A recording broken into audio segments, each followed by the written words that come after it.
Bismillahirrahmanirrahim. Assalamu alaikum. Hope all of you are fine. Now we are going to start our next lecture of general science for class 8th and 9th. ठीक है, chapter number 3 पढ़ रहे थे। Last time हमने पढ़ा कि genetic engineering ने crops में कैसे हेल्प किया। अब आज हम पढ़ेंगे कि एंटीबायोटिक और वैक्सीन्स क्या होती हैं। ठीक है, जैसे आप लोग जानते ही होंगे एंटीबायोटिक का लफ्ज़ और वैक्सीन का लफ्ज़ आप लोगों के लिए नया नहीं है। ये मेडिसिन ही हैं, लेकिन किस काइंड की हैं, किस नेचर की हैं, कैसे काम करती हैं और बॉडी के लिए कैसे हेल्पफुल होती हैं, वो हम थोड़ा सा इसमें देखेंगे और इनकी हिस्ट्री क्या है। We are living in the ocean of bacteria and viruses. A lot of microorganisms are surrounding us all the time.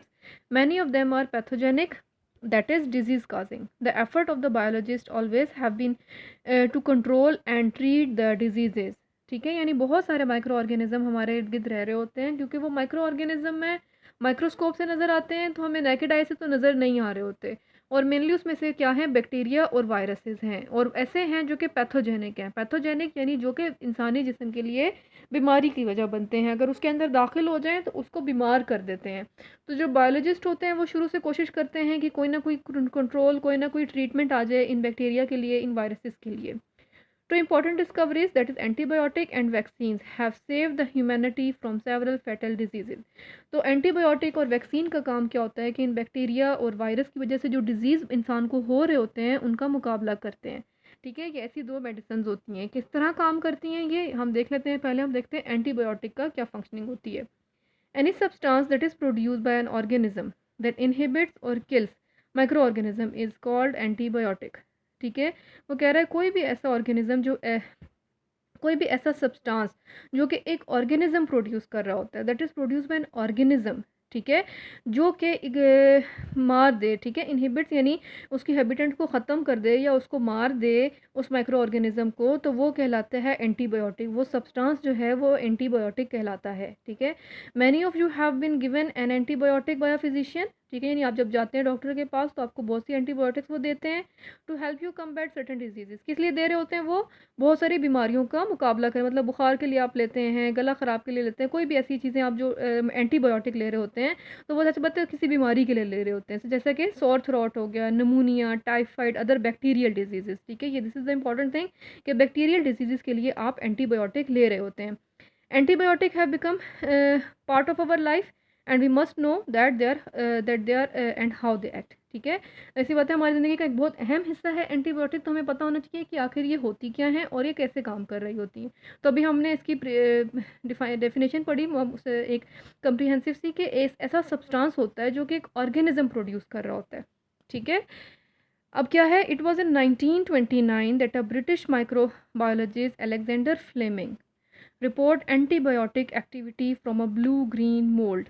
ठीक है, 1929 में एक ब्रिटिश माइक्रोबायोलॉजिस्ट था अलेक्जेंडर फ्लेमिंग, उसने सबसे पहले देखा था एंटीबायोटिक की एक्टिविटी। कहाँ देखी थी? ब्लू ग्रीन मोल्ड में देखी थी। ठीक है, ये जो एक कह लें कि निशान सा होता है ब्लू ग्रीन से कलर का। ठीक है, कहाँ पर था? Blue green mould is a common fungus growing on a stale citrus fruit. आपने अपने घरों में भी देखा होगा, जैसे माल्टे होते हैं या कोई फ्रूट पड़ा पड़ा गल सड़ जाता है और उसके ऊपर से ब्लू ग्रीन कलर का एक धब्बे से बनने लग जाते हैं। तो ये जो है एक कॉमन फंगस है। ठीक है, एक कॉमन फंगस है ब्लू ग्रीन मोल्ड, जो कि हमारे खट्टे on stale citrus fruit, milk और ब्रेड जैसे माल्टों पे आपने अक्सर गौर किया होगा, अगर माल्टे पड़े रह जाते हैं फ्रिज में तो उनके ऊपर इस तरह के धब्बा सा बन जाता है ब्लू ग्रीन कलर का। ठीक है, इट्स बायोलॉजिस्ट नेम, इसका जो ब्लू ग्रीन मोल्ड है इसका बायोलॉजिस्ट नेम क्या है? पेनिसिलियम है। ठीक है, during his experiment on bacteria, जब वो एक बैक्टीरिया के ऊपर एक्सपेरिमेंट कर रहा था, उसने क्या देखा कि bacteria failed to grow in the presence of penicillium. तो जहाँ पर ये मौजूद होता है, यानी ये ब्लू ग्रीन मोल्ड या पेनिसिलियम मौजूद होता है, वहाँ पर बैक्टीरिया का ग्रो नहीं कर पाता। तो ये एक इसकी बहुत बड़ी डिस्कवरी थी। He isolate a substance from this fungus and called it penicillium. तो उसने क्या किया कि एक किसी भी सब्सटेंस को लेकर इसे पेनिसिलियम के साथ बंद कर दिया। It was the first antibiotic which was discover accidentally. ठीक है, तो इससे क्या पता चला कि पेनिसिलिन जो है ये सबसे पहली एंटीबायोटिक थी जिसने बैक्टीरिया को ग्रो होने नहीं दिया। Further test shows that penicillin was harmless to man. फिर आहिस्ता आहिस्ता ये पता चला कि पेनिसिलिन जो है वो इंसानी जिस्म के लिए भी नुकसानदेह नहीं है, इसीलिए इसको एंटीबायोटिक के तौर पर इस्तेमाल जाने लगा। 1938 में कमर्शियली प्रोड्यूस की गई और बहुत सारे बैक्टीरियल इन्फेक्शन के लिए दवाई के तौर पर इस्तेमाल की गई।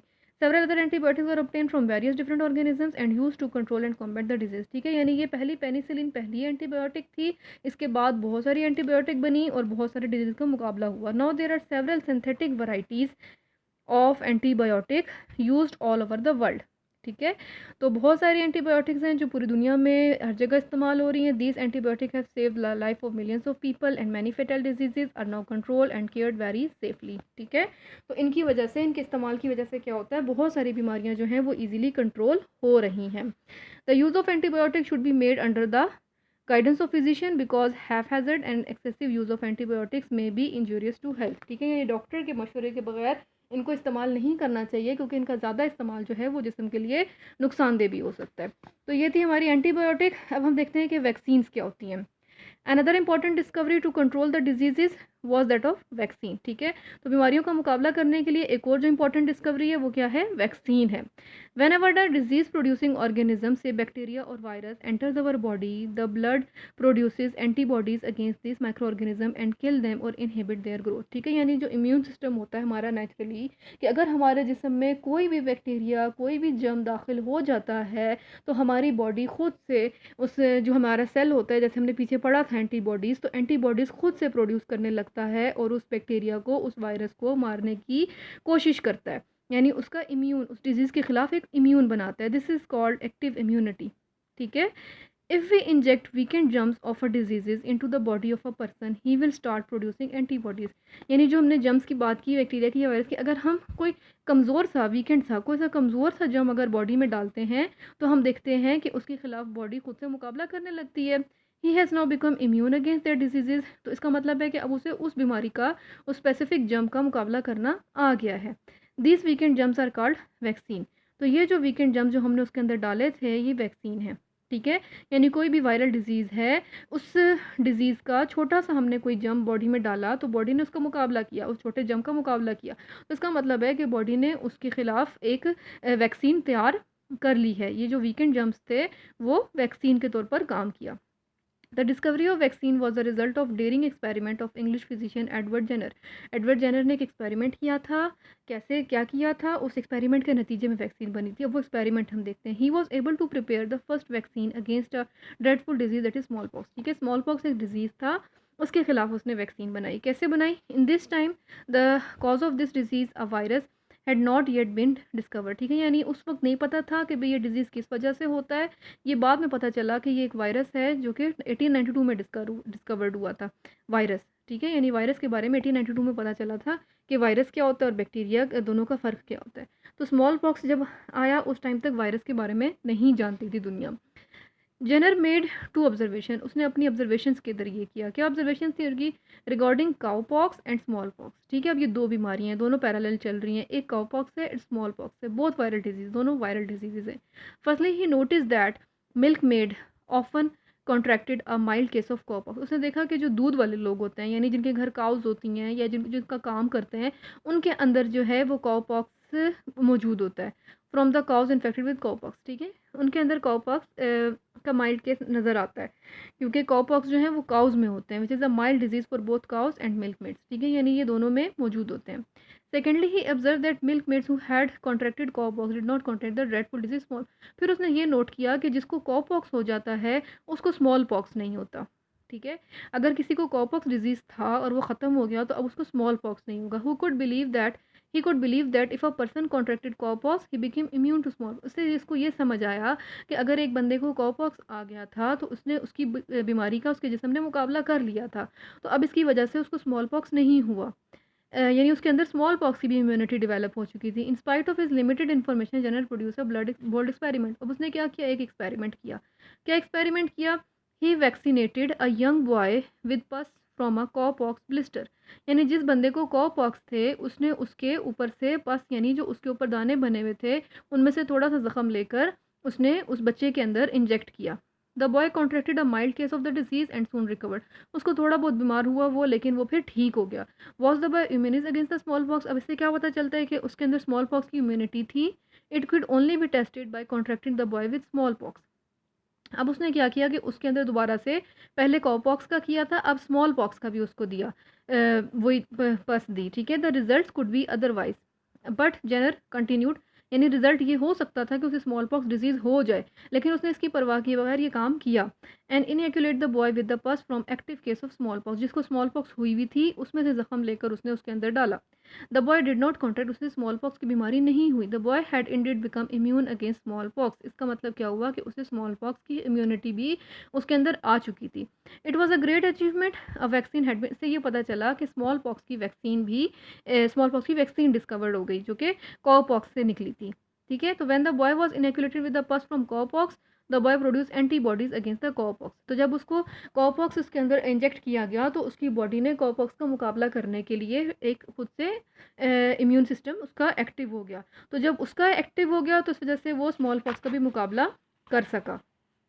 ठीक है, antibodies produce against कॉपॉक्स virus were also effective against small pox, इससे ये पता चला कि जो कॉपॉक्स का मुकाबला कर रही थी एंटीबॉडीज़, वही एंटीबॉडीज़ स्मॉल पॉक्स का भी मुकाबला कर रही हैं।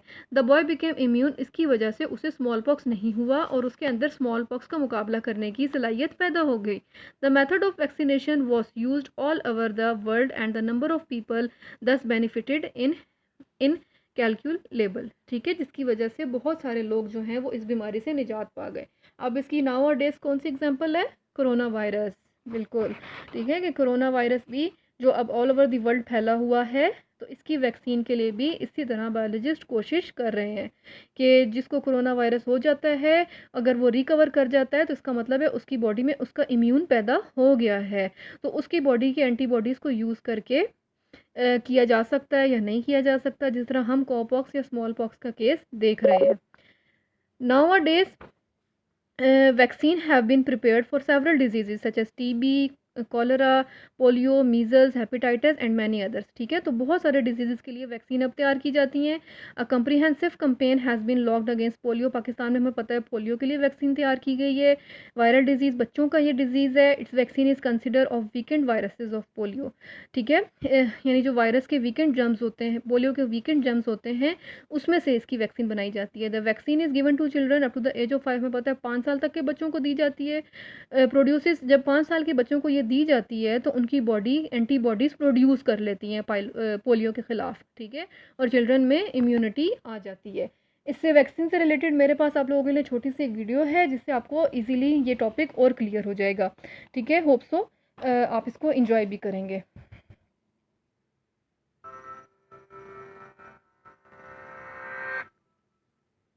10,000 years ago, a deadly virus arose in northeastern Africa.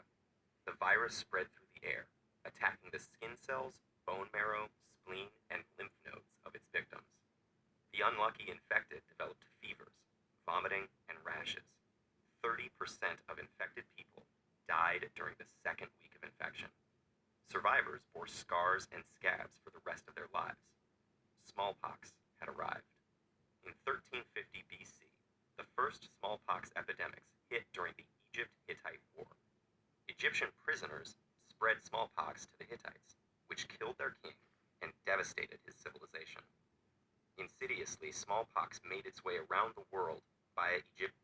जिस तरह हमारे यहाँ पर जब कोरोना वायरस फैला ऑल ओवर द वर्ल्ड, तो ये अब स्मॉल पॉक्स के बारे में आपको बता रहे हैं कि वो ऑल ओवर द वर्ल्ड फैल गया ट्रैवलिंग की वजह से, और इजिप्ट में स्लेव्स में पहले आया और फिर वहाँ से उनके किंग तक पहुँचा और किंग की डेथ भी हो गई। Egyptian merchants, then through the Arab world with the Crusades, and all the way to the Americas with the Spanish and Portuguese conquests. Since then, it has killed billions of people, with an estimated 300 to 500 million people killed in the 20th century alone. But smallpox is not unbeatable. In fact, the fall of smallpox started long before modern medicine. It began all the way back in 1022 AD. According to a small book called The Correct Treatment of Smallpox, a Buddhist nun living in a famous mountain named Omei Shan in the southern province of Sichuan would grind up smallpox scabs and blow the powder into nostrils of healthy people. She did this after noticing that those who managed to survive smallpox never got it again, and her odd treatment worked.